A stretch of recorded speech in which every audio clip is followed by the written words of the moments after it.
This is the news on 92.3 Nigeria Info.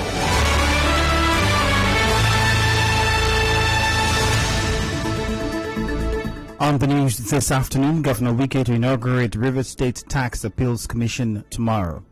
President Buhari arrives over Imo State. Federal government urged to exonerate Oguni 9. On the foreign scene, China pledges aid to Afghanistan. I am Ifiemi Andrew.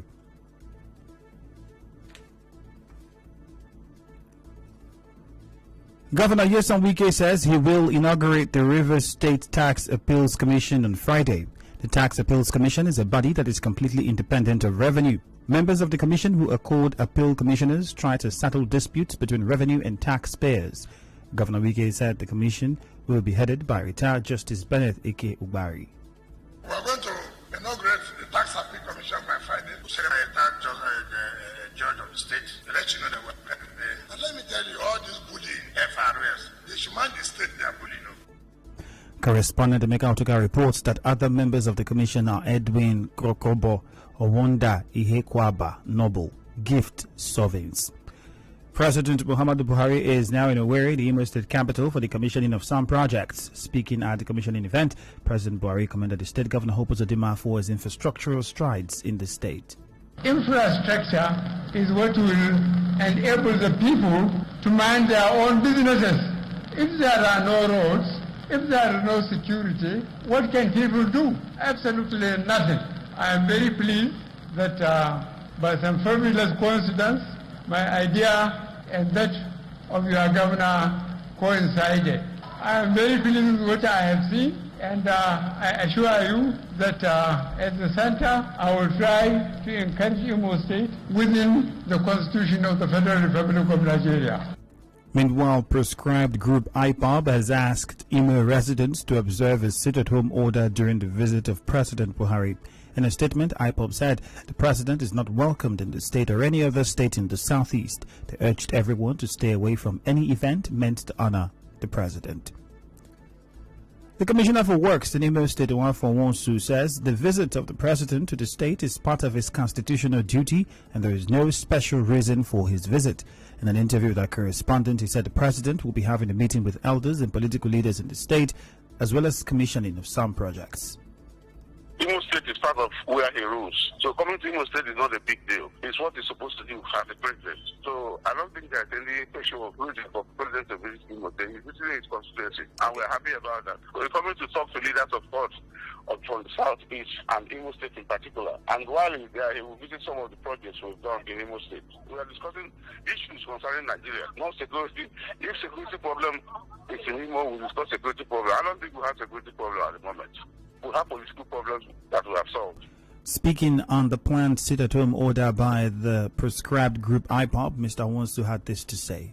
Yeah, it does sit at home. Everybody is working. We have only one government, and that government is government of the Federal Republic of Nigeria, as also in Imo, represented by Imo State government. There is no sit-at-home order from the government, so people are working, doing their normal business.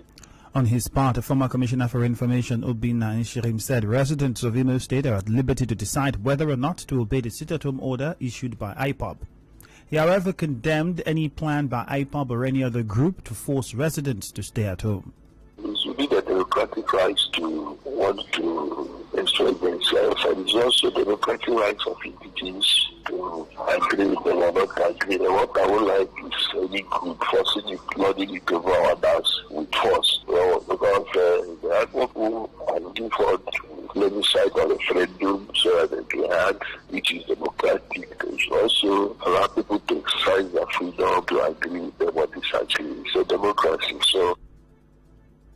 Meanwhile, the Imo State Police Public Relations Officer Mike Abatam warned that its operatives and those of other sister agencies would be on the ground to deal with mischief makers during and after the president's visit. The Federal Inland Revenue Service, FIRS, says it has appealed the judgments of the Federal High Court in Rivers State, which held that the agency does not have the right to collect VAT in the state. FIRS Group Lead Special Tax Operations Matthew Bonjugbola, in a news conference, said it is the exclusive right of the agency to collect VAT in the country. Bonjugbola explained that the law mandating the FIRS to collect VAT seeks to protect businesses from multiple taxation. Earlier, the service wrote the National Assembly seeking the inclusion of VAT collection in the exclusive legislative list. Recall that the Federal High Court in Port Harcourt restrained the FIRS from collecting VAT and personal income tax in Rivers State.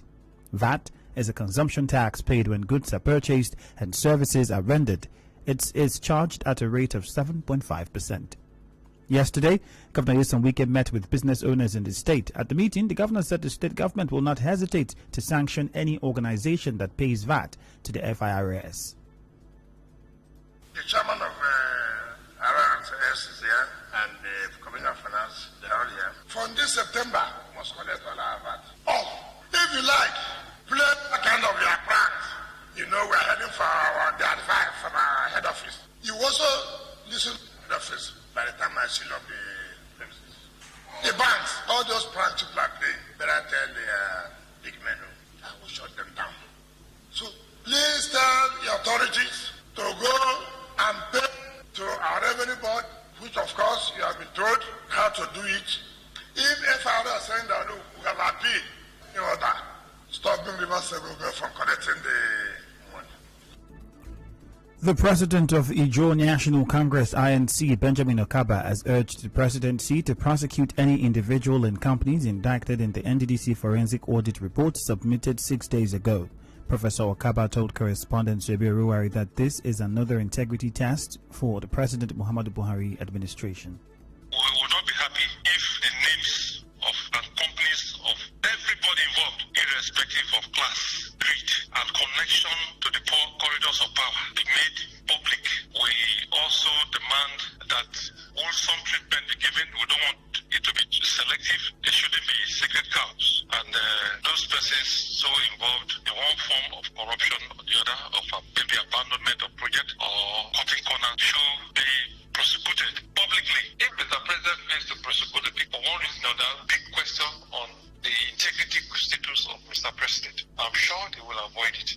The INC president also expressed some reservations on the manner in which the NDDC audit report was conducted and submitted to the federal government. What we are concerned about is one, the long 16 months of rigmarole ruling, the manner in which the report was submitted, and also the fact that the report is not made whole and public, meaning that there are possibilities of the report not serving its main objective of guide if there are some ill practices curtailed. Also advised the president to direct his searchlight and other federal agencies.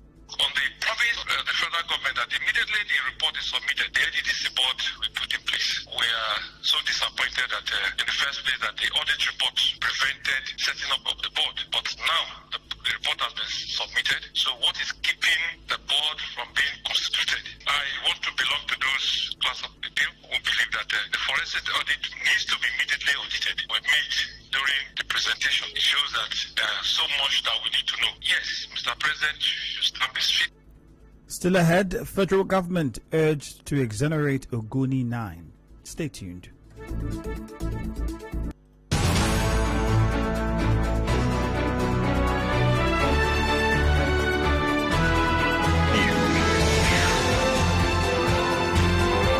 This is the news on 92.3 Nigeria Info.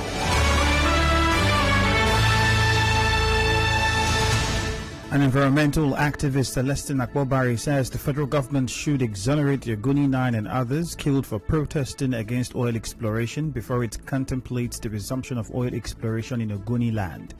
Mr. Akbobari made this call during a one-day event organized by civil society organizations in Nigeria to discuss the resumption of oil extraction in Ogoni land, the recently passed Petroleum Industry Act, and shell divestment plans in the country.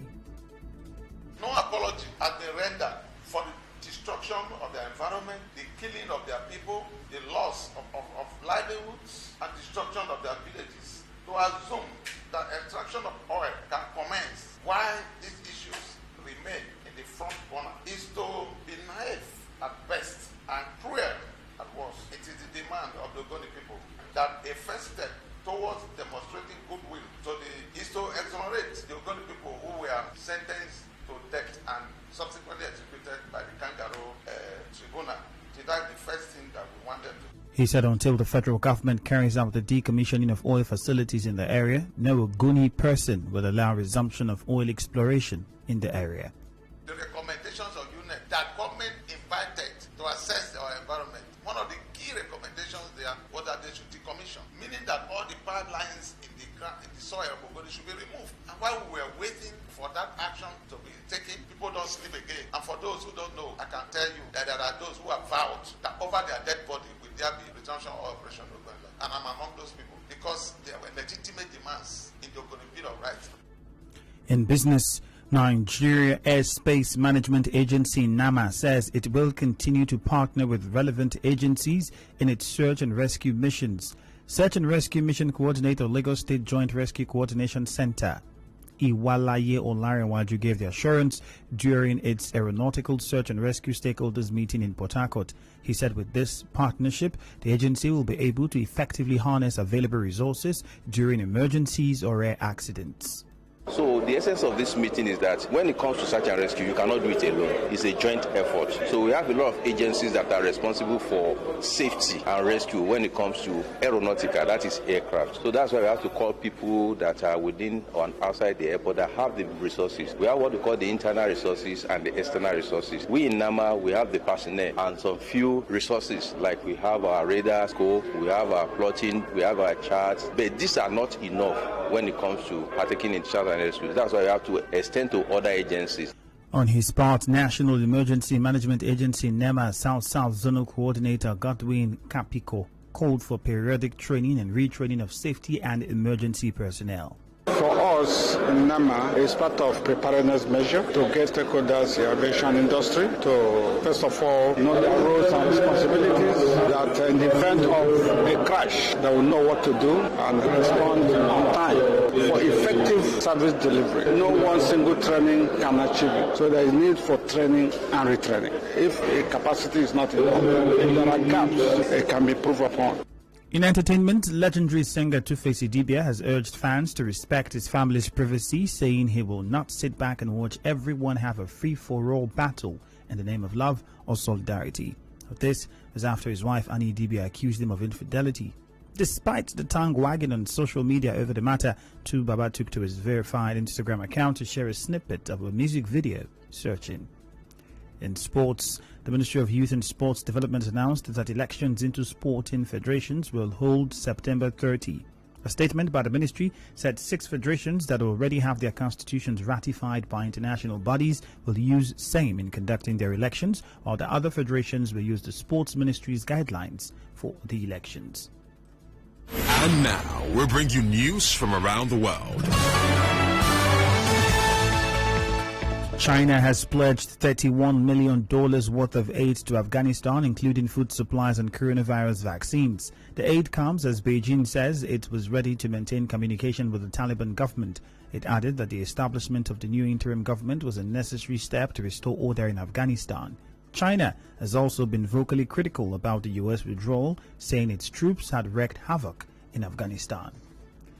On the news this afternoon, you heard that Governor Nyesom Wike is set to inaugurate the Rivers State Tax Appeals Commission tomorrow. President Buhari is in Owerri, Imo State to commission projects. Federal government has been urged to exonerate Ogoni 9. On the foreign scene, China has pledged aid to Afghanistan. The news was edited by Choma Ezemafo. Contact our newsroom on 0818-900-0017. For more stories, visit our website www.nigeriainfo.fm. Partly sunny weather expected in Port Harcourt this afternoon. My name is Ifiemi Andrew. Thank you for your time and bye-bye for now.